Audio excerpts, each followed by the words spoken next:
Hard Reset, driven by Vitara Brezza with a 1.5-liter petrol engine.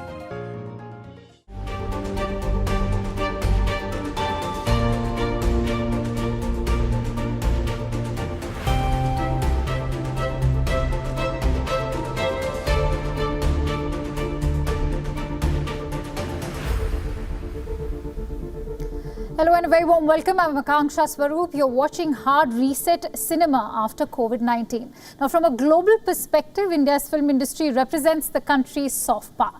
Not only does it generate revenue and employment, movie theatres are also a vital part of the Indian social life. And yet, cinema is one of the sectors in the Indian economy that's worst hit by the impact of coronavirus. And so as the business of cinema comes to a grinding halt, we at WION explore the various aspects of this crisis today. From its monetary impact to cinema's new landscape, we assess the slew of challenges with our esteemed panelists. Let me now take the opportunity to introduce them to you. Mr. Siddharth Jain, the director of the Inox Group. Ms. Guneet Monga, Oscar-winning film producer and founder of Sikhya Entertainment. Mr. Pradeep Dwivedi, CEO, India Eros International Media Limited, also the head of their OTT platform, Eros Now.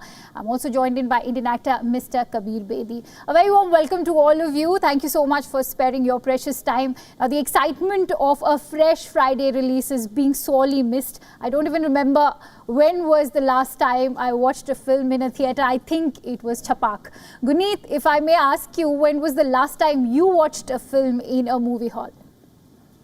I saw it one day before the lockdown, and it was Angrezi Medium. I was very happy to go see Angrezi Medium in cinemas. All right.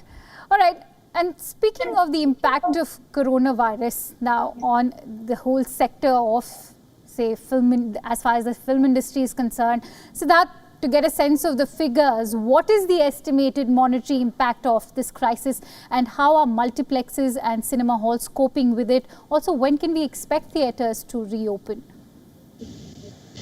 Well, first of all, thank you very much for having me on your show. It's a pleasure being part of this panel. As you very rightly said, that the Indian cinema industry has been one of the ones that has been impacted the most. And we were the first to close, starting from 11th of March all the way till the 24th of March. Various states shut us down at various stages. And presumably we will be the last to open. Of course, the entire theatrical exhibition space is one of the largest employers in the industry and for the services sector. And it has been a very difficult period for all of us. I don't think anyone ever imagined to have zero revenues for a whole quarter. And of course, June, and we hope that in the month of July, towards the end of July, we should be allowed to restart the cinemas.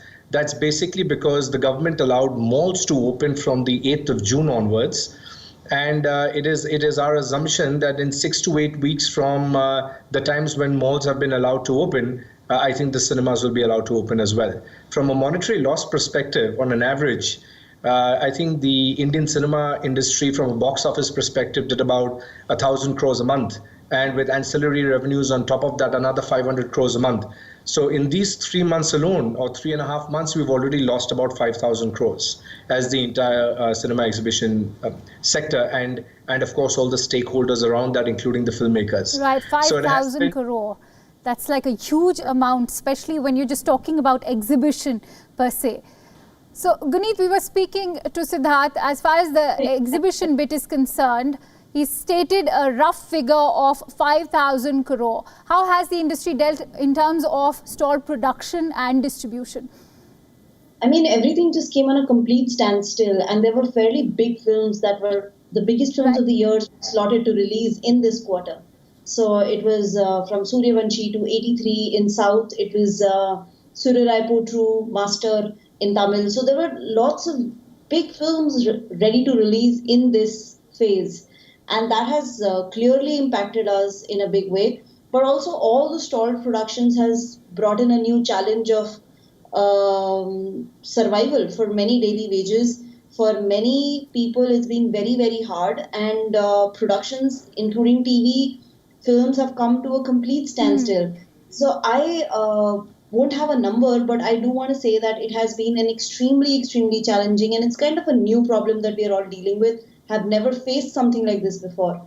Right. So this is a global crisis, and our industry, especially like was said, we were the first ones to stop.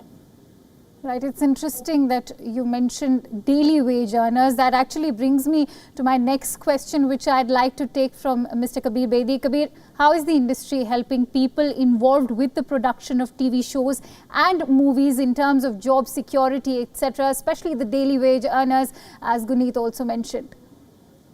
Well, various associations are doing their bits, giving allowances to workers. Certain stars are also helping in their own way. But the fact is, everyone's really badly affected.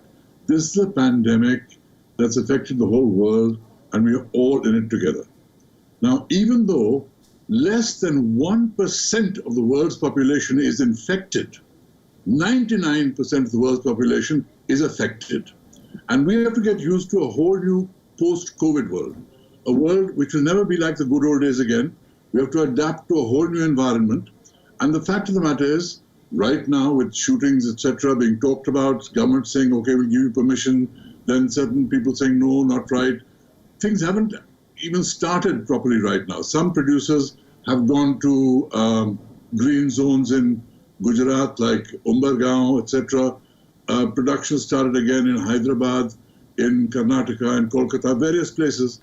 But in the Mumbai region, this has basically not happened. And since this is the home of the majority of production in the Hindi language and covers a huge market, a lot of people affected in the industry, especially the actors and technicians and crew, have been severely affected by this shutdown.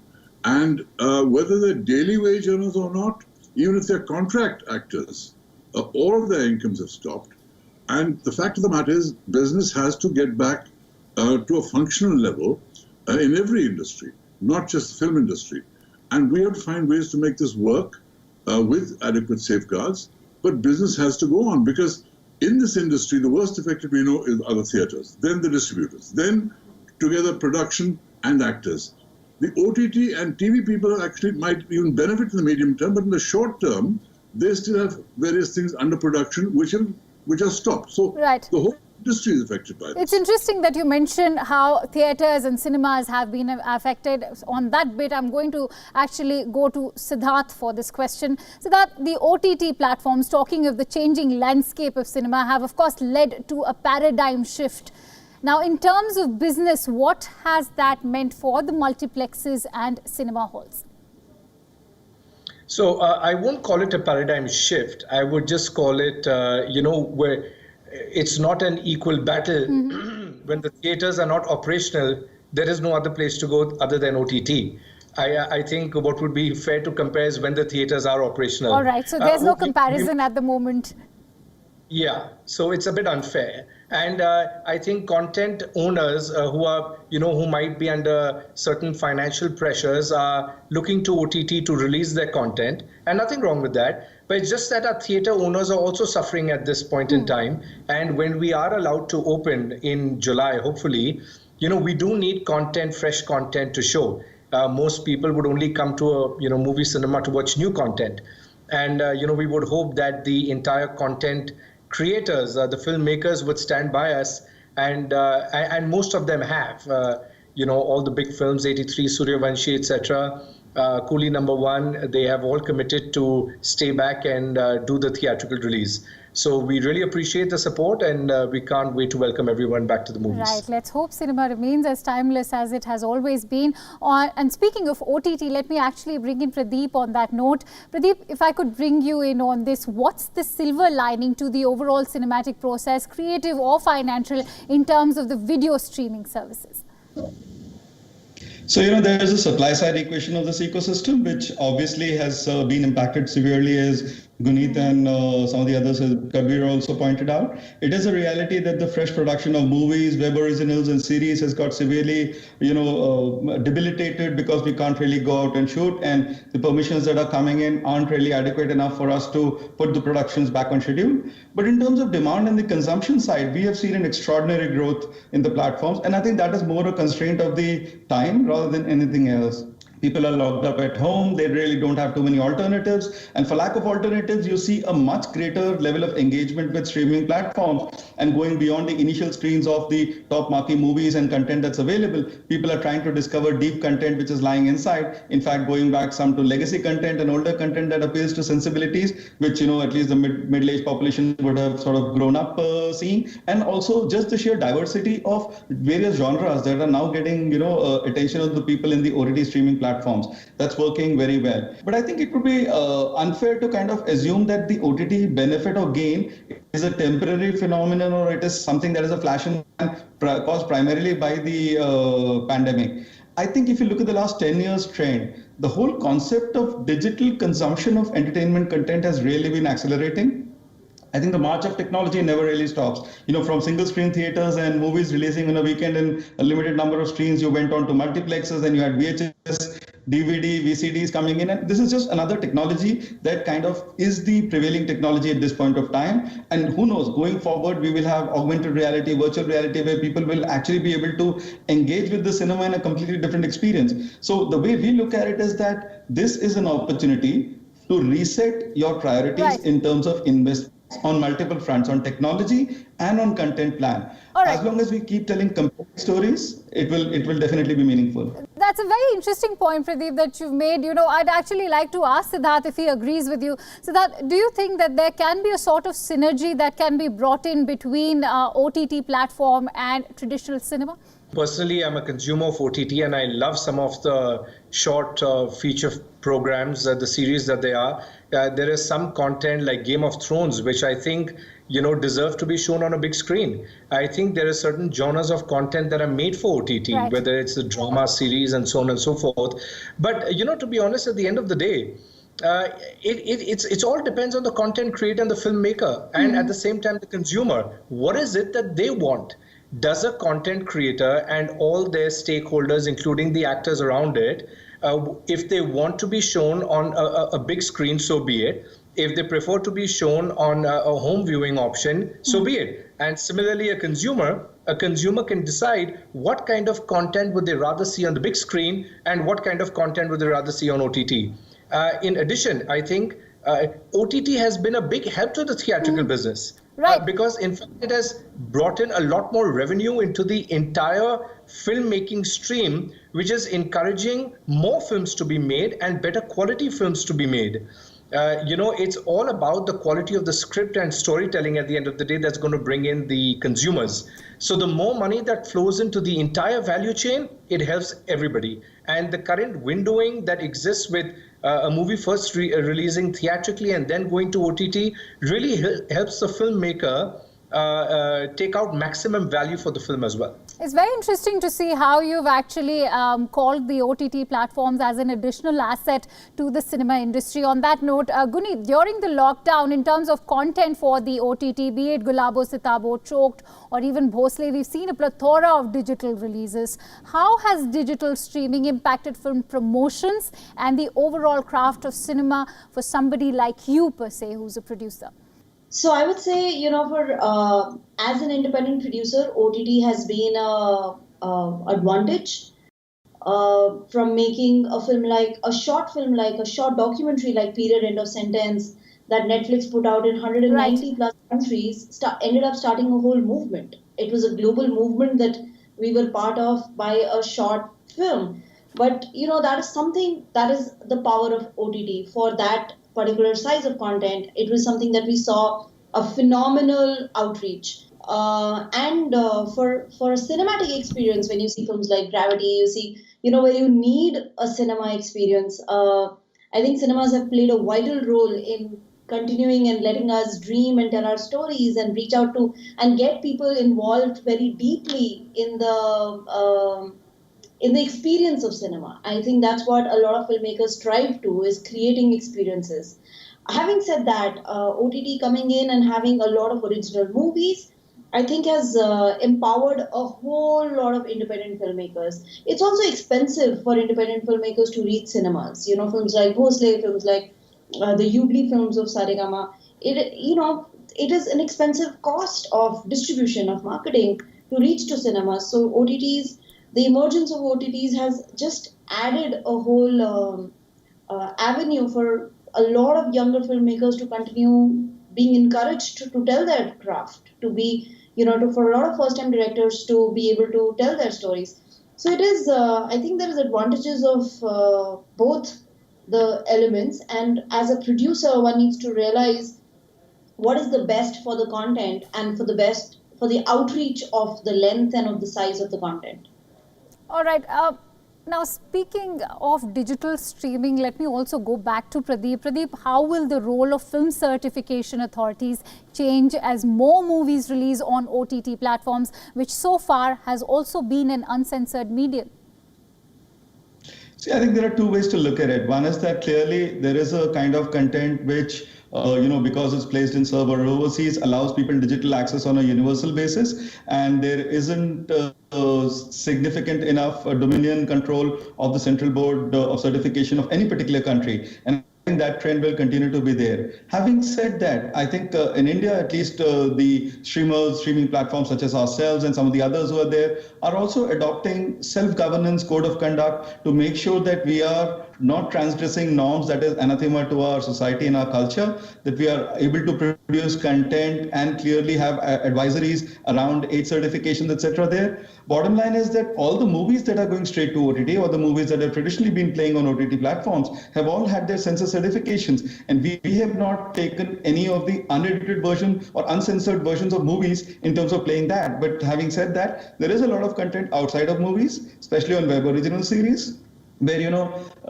these sensitivities need to be maintained and managed. Now, there was another very parallel discussion of a similar nature, where it was said that every country has its own filter or lens through which it looks at what content needs to be censored and what content does not. I think India will evolve and get to that stage pretty quickly, till such time as that happens from a regulatory control standpoint. And if we wish as an industry not to have regulatory controls overbearing us and controlling us and our creative instincts, it's imperative on us as producers, as part of the ecosystem, to make sure that we are doing it right by the audiences, that it's not purely commercial interests that are being placed at the front, but we are balancing the interests of the wide variety of audiences that view our content. Kabir, I would like to ask you, in terms of job security, how is the Indian film industry dealing with unemployment?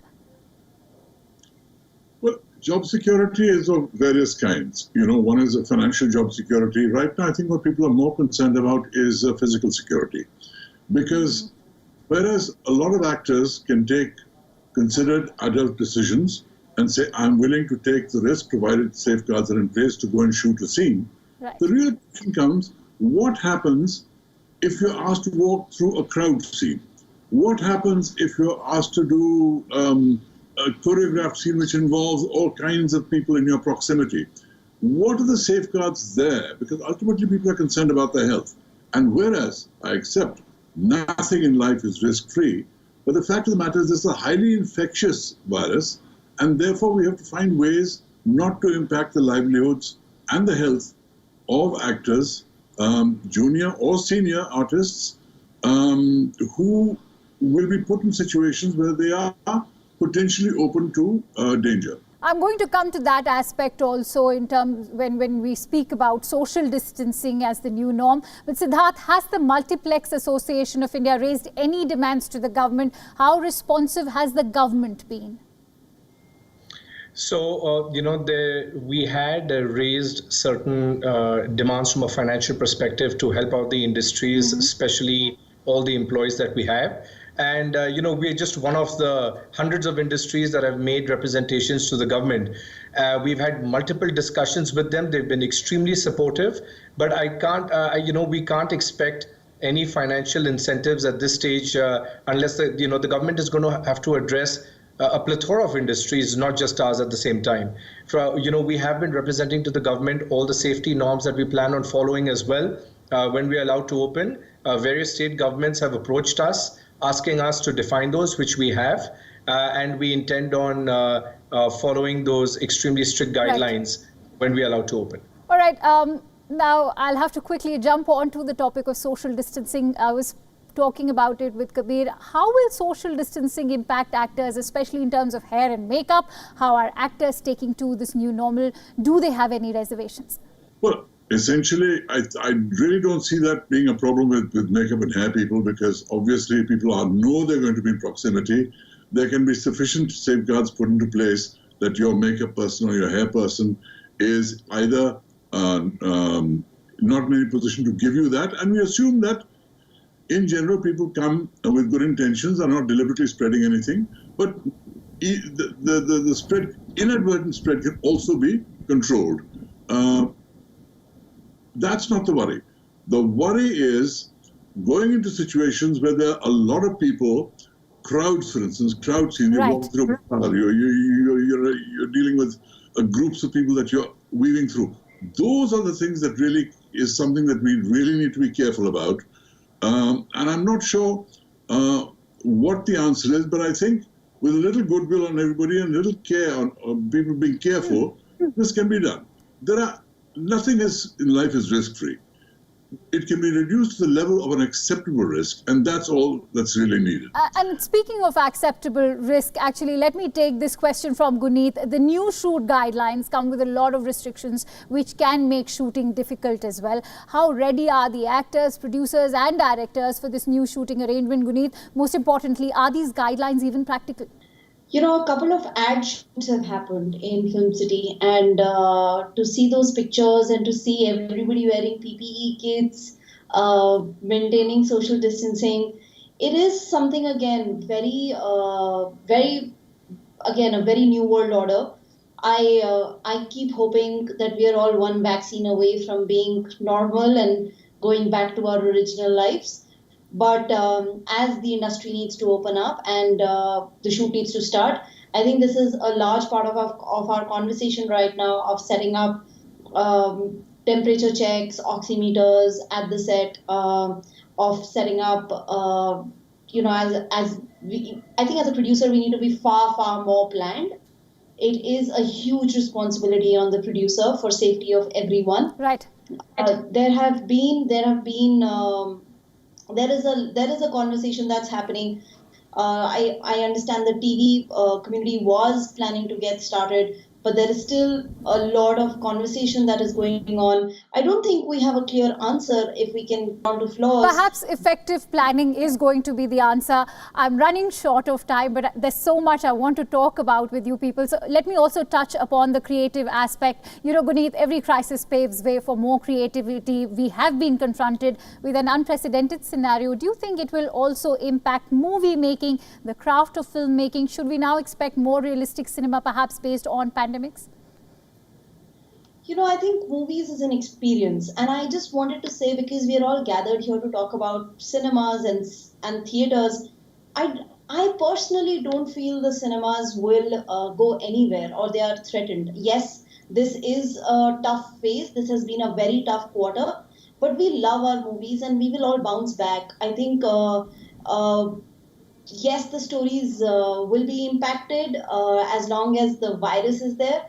But on the optimistic side of it, this virus will go, the vaccine will come, and we will be back to our cinemas. I still think that we have the least number of cinemas than anywhere else in the whole world as per 1 million per capita in terms of screen space. So I do think that people will come and celebrate, because the community experience is not really going to go anywhere. All right. The sense of celebrating movies is not really going to go anywhere. So I take your optimism as those closing thoughts from you. Now, I'd also like to listen in from Siddharth, Kabir, and of course Pradeep. How, in your opinion, will media and entertainment consumption change post-COVID? Let's begin with Siddharth. Well, first of all, I think this entire COVID period is going to be an opportunity and for millions of stories to come out across the world and I can already see hundreds of movies being made, on this pandemic, and so many different stories coming out from different places. The film entertainment business isn't going anywhere. In fact, I think it's only going to become stronger. People want to go out. Indians are social animals.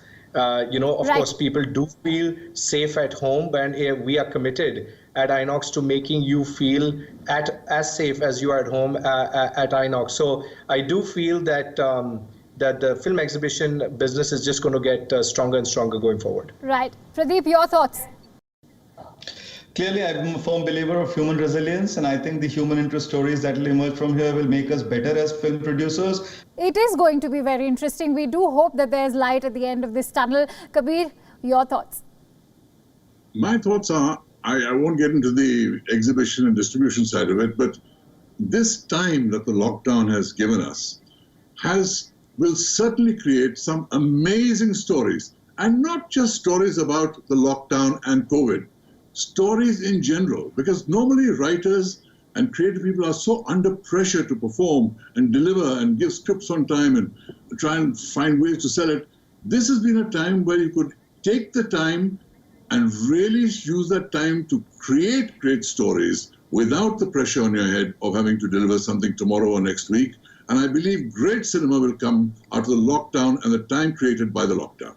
Thank you so much. Here's awaiting that great cinema, as you clearly mentioned, and I've thoroughly enjoyed this discussion with all of you. As Winston Churchill said, never let a good crisis go to waste. Here's hoping it comes with its set of learning and opportunities. And with that, it's a wrap of Hard Reset. Thank you so much for watching. You were watching our special edition on cinema post-COVID-19.